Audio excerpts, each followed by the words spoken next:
Hello and welcome to another episode from the water's edge. Today you catch up with us on a bit of a spring sea fishing session. We're now on our way to North Norfolk, and hopefully tonight we're going to pick up and target a few bass and smoothhound. We're now at the start of May, so it's now that time when a few of them are starting to hit the beaches. The reports have been fairly encouraging, and we managed to get away after work and head down and have a few hours. Now we've got real big tides today, some of the biggest of the month. We've got a brand new moon, so it's all looking good. High water this evening's around 9 o'clock, so we're going to be fishing the flood tide to start with, and then we'll probably give it an hour or so of the ebb as well. But we're about half an hour away now, so we're probably going to have a pit stop at the local fish and chip shop, and then we'll get down to the beach, get set up, and we'll catch up with you then.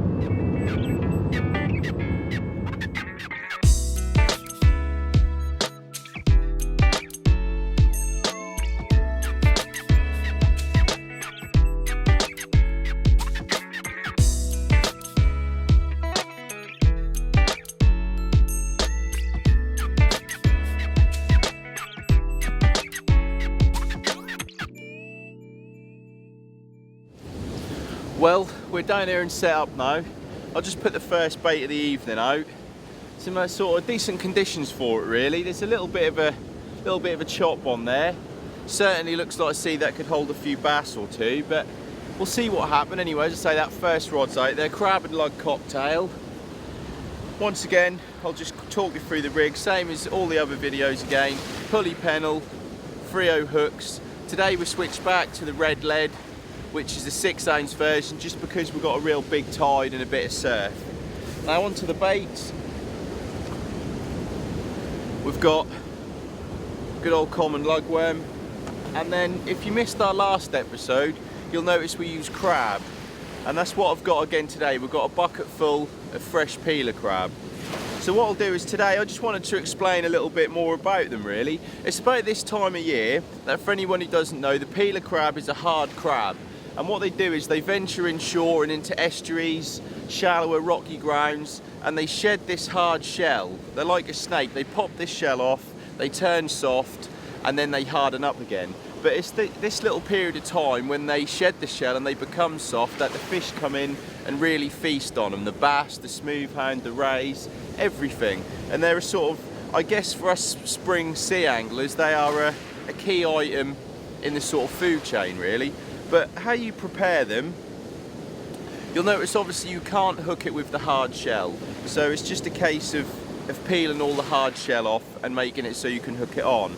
Now at this time of year you tend to get the slightly bigger crabs, you get the male crabs, and you can tell that by this little flap here is a little V shape.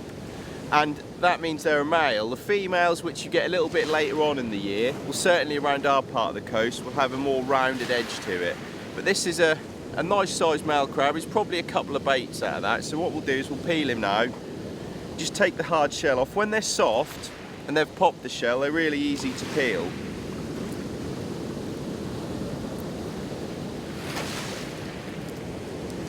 Just take all that hard shell away. I know I said before these claws and that can be, you know, a decent bait for tipping off with and stuff, but I'm not going to worry about that too much today.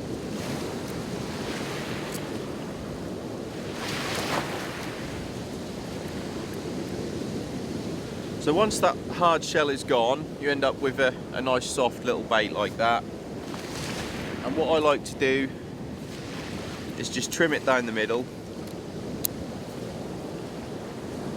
And then I take a baiting needle and just thread it on there. Go through one of the leg sockets just to give it a little bit of security.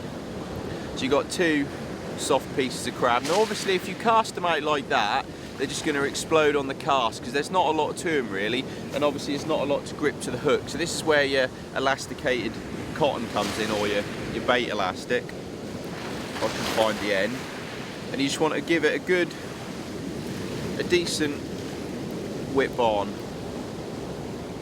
And that will just give it that little bit of security. It protects it a little bit more, and you know the crabs can't work it off, and it'll just stay on better. I mean, what you'll often find is that at this time of year, because you are using the male crabs, they tend to receive a little bit less attention than some of the females, because I have read in that before that if you're using the female crabs, they will sort of let off a pheromone, and they can really be sort of mobbed then by all the males, and sometimes they won't last very long at all. But it's my favourite time of year, this, really, when you get the decent sized male crabs. You come down with a bucket of them, you know, to one of these sort of surf beaches, and you can often enjoy some good fishing. But I haven't done as yet this year, but it's still early. So we'll take the pennel rig. That's all elasticated up now, so you've got your two little bits on there like that. Just get the worm bait. Just set the hooks about so far apart we can get one or two worm on there and that little half a crab.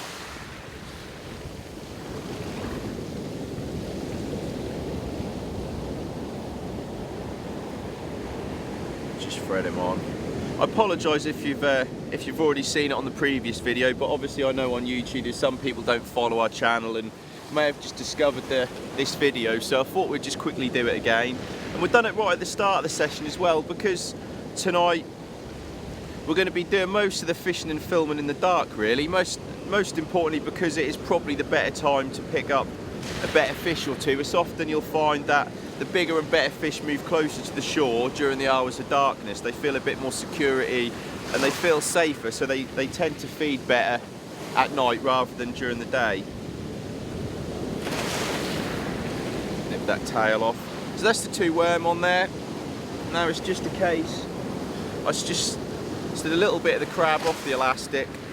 Again, I'll see if I can just find one of the little leg sockets. Thread it round.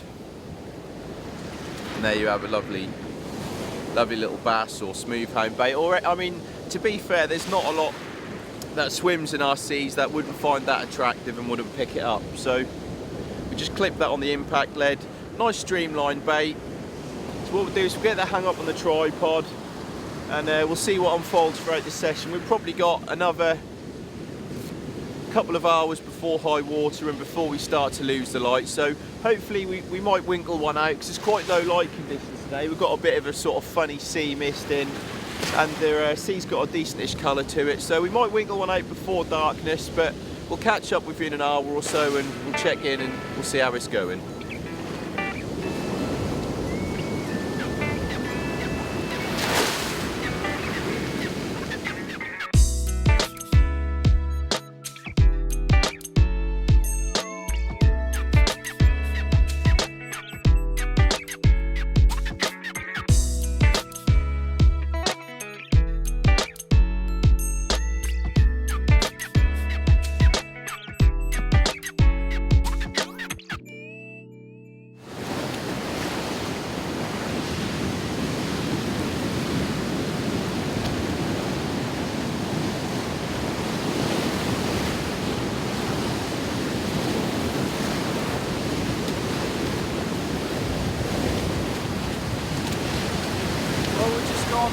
Gone and got the first fish of the session. I actually thought it was a lot bigger than what it was, but it's still a nice fish. There's a lovely plump flounder. He's wolfed down that crab and lugworm cocktail, and it's a great start. I really thought we'd got a bass or something then. I think it's because there's quite a big sort of surf running and there's a lot of sort of water close in. He had me fooled, but it's a nice fish anyway. Great way to start. We'll pop the hooks out and we'll get another bait on.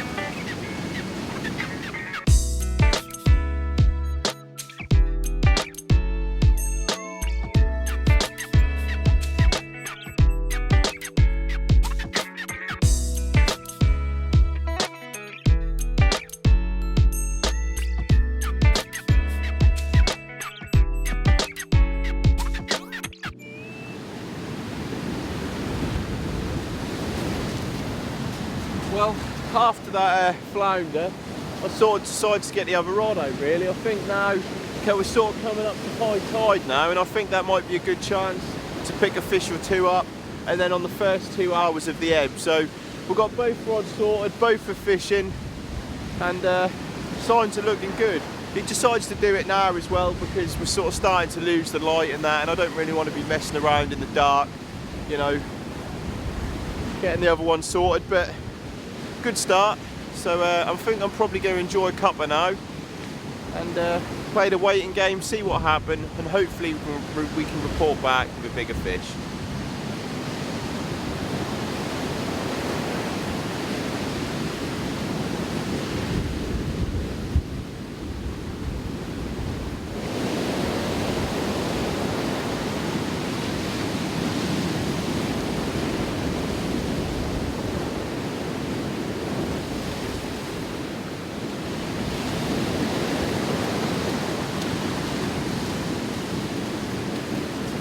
Well, fish number 2 of the session, and believe it or not, it's a tiny little plump spring codlin.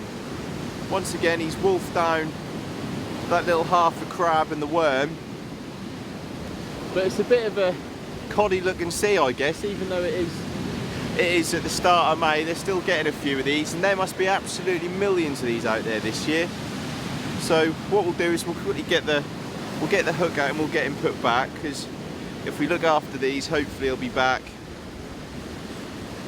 next year, next winter, when it'll be a little bit bigger. But a lovely little codlin anyway. What we'll do is we'll get him back, get another bait on, and see if we can pick up something bigger.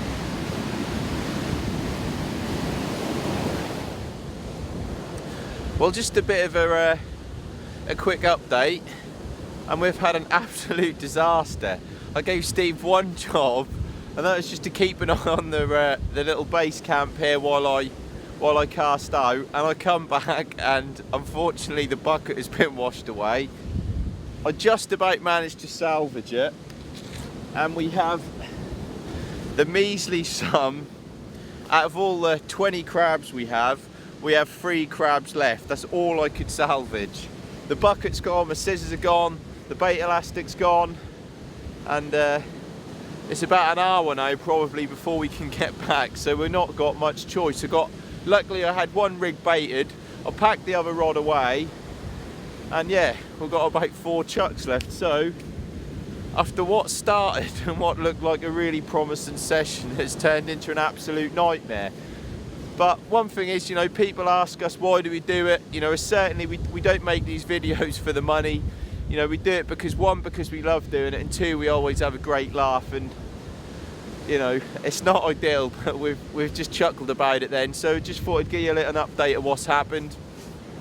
What we're gonna do, I don't know. Whether by some miracle we can convert these 3 crabs and 3 casts into 3 fish, I don't know, even into 1 fish, just so we can get the session finished off before we can get back. But that's just a little update of what's happening. So we'll slowly, well, we'll say slowly, we're quickly losing the light now, so we're probably gonna sit it out. I've got one rod still fishing at the moment, so I'm probably gonna leave that out there 10 minutes longer than I'd like, and then we'll see if we can work the magic with them crabs. But that's what's happened. So if this end up making it onto YouTube, we apologise if it's a little bit shorter than normal, but we thought we'd get something out there. But I'm gonna go and watch the rod tip, and we'll catch up here in a second.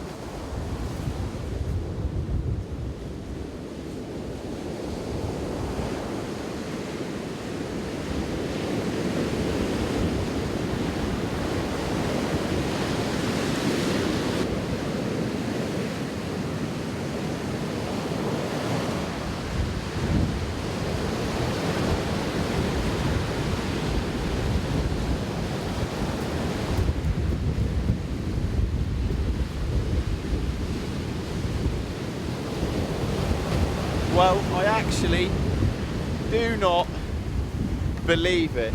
After what I just said to you there less than 1 minute ago, we done that little talking bit on camera about the bait situation, about what had happened. I put all the old bait I had left on, which were on the rigs, banged it out there and thought, right, we're going to leave it 10 or 15 minutes.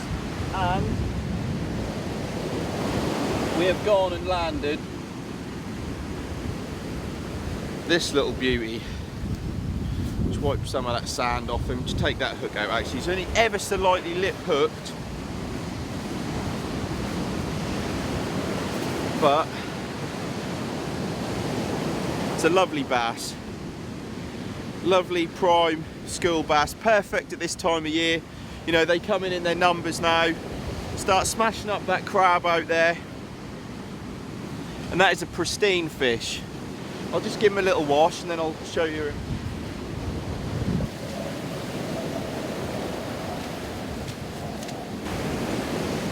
Well, I just wanted to give him a little wash just so I can show you what a superb predator these are. They have got to be one of the prettiest fish out there. I don't know how much you'll pick up on camera, but obviously well known for the spiky dorsal fin. They've got another spine underneath here, a real one you have to be careful of, that's sharp. And they've got these armour plated gill plates, and they've got sharp spikes on them which can give you a real nasty cut. And of course they have obviously got that cavernous mouth, what all sort of bass species have, whether it's the largemouth bass, smallmouth bass in America, also very sort of similar to our perch. You know, they're a very proud fish, and that is quality. What he weighs, I don't know, but it's a lovely little fish. What I'll do is now is I'm gonna slip him back. I don't want to keep him. He's probably in size, but I'm gonna put him back, give him a chance to breed, and you know, give him a chance to produce some smaller fish so we can keep coming back year after year to catch him. So we'll get him slipped back.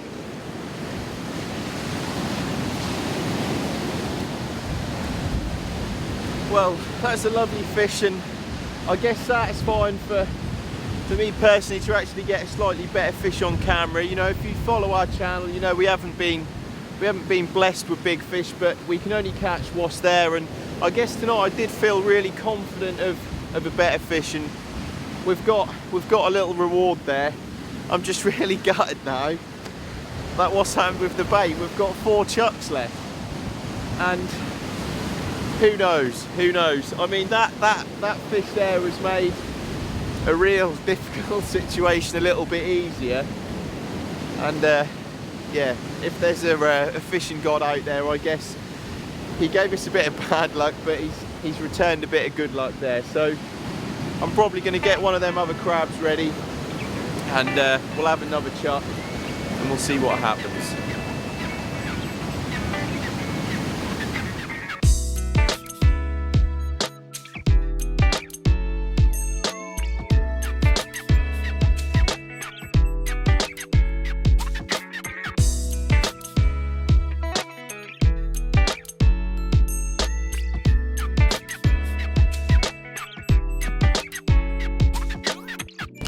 Well, we just had another bite there, and I have got another fish on.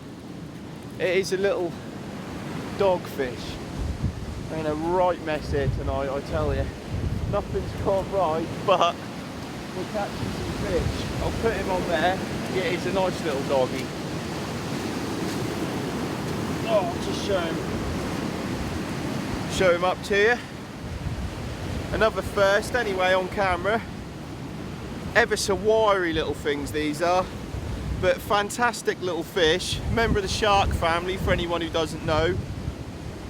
He's only lip hooked, and these, like the bass, they absolutely love the crab. It's only just nicked ever so lightly in the lip, but a lovely little fish. I don't mind catching them when there's not a lot else. Normally you can rely on sort of 1 or 2 of these to give you a bit of sport, and that is a cracker. So you've got to be careful with them because they've got ever such rough skin. You'll feel it if you rub your hands along it, and a lot of people say the best way to handle them is if you grab the tail and you grab the head like so. They can't turn, because sometimes they'll wrap around your arm and they can give you a nasty sort of scratch, but it's nothing to worry about. You see the little mouth, and they're full of little teeth, but they are magnificent little fish.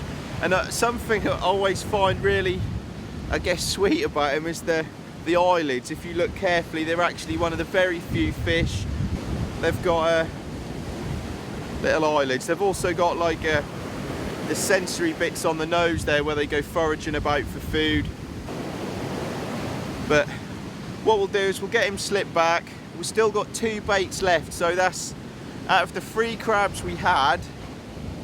We have used up the old bait and had the bass, and we used up the first crab and we've had the doggy. So I'm eager to get back out and hopefully we may be able to make it a full house. We'll get him slipped back.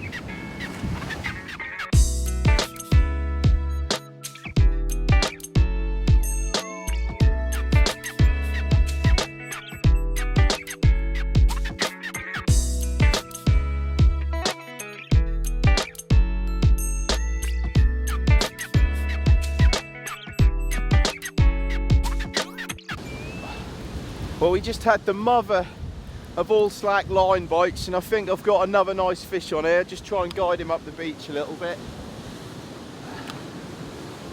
And we have, if you just drop that rod down, I'll go and get it.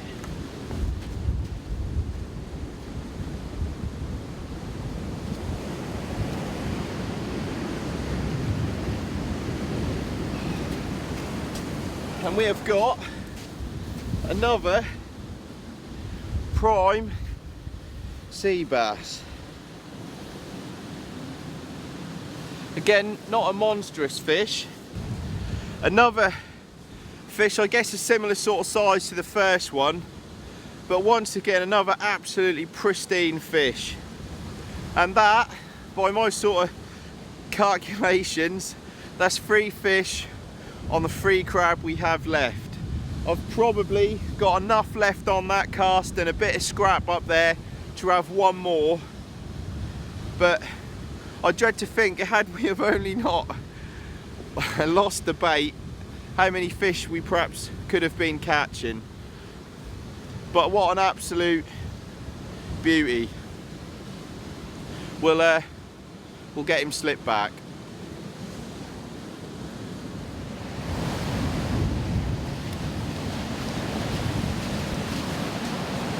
Well, somehow we've managed to turn 3 baits into 4 fish as yet another bodge job on the bait front, putting out a big old ball of leftover mush, I would call it, crab wise, and we've had another little codlin, the second one of the session. So that's 2 little codlin, 2 bass, a flounder and a dogfish, all on peeler. And it just shows, you know, at this time of year what a sort of mixed fishing you can enjoy. He's only lightly hooked, this one. So we'll just pop that hook out. I'll just pop the rod down there. We'll have one last little look at him before we put him back. Plump little fish, he's probably in again there feeding on the crabs and stuff. But great stuff, we'll slip him back.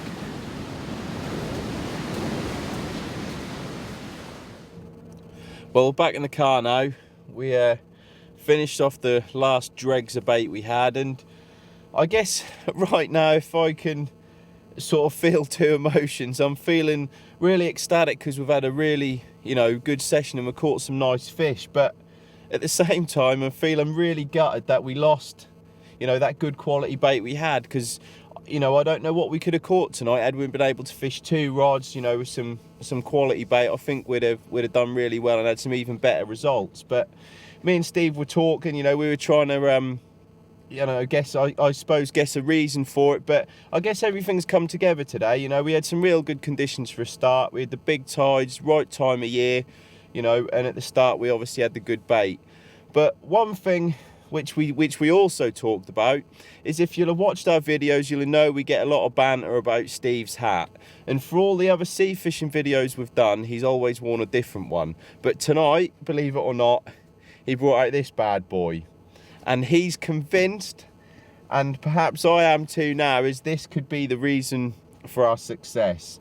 So I don't know if he'll be retired quite yet, even though we've hit 1 million views and we promised it. I might just leave it in my sea fishing box if nothing else. But once again, I'd just like to say thank you for watching. I hope, you know, you picked up the odd tip here and there about how to fish with peeler, because it is the time of year now. So perhaps get out there and, you know, give it a try yourselves. But as always, thanks for watching, be lucky, and we'll see you again on the next one.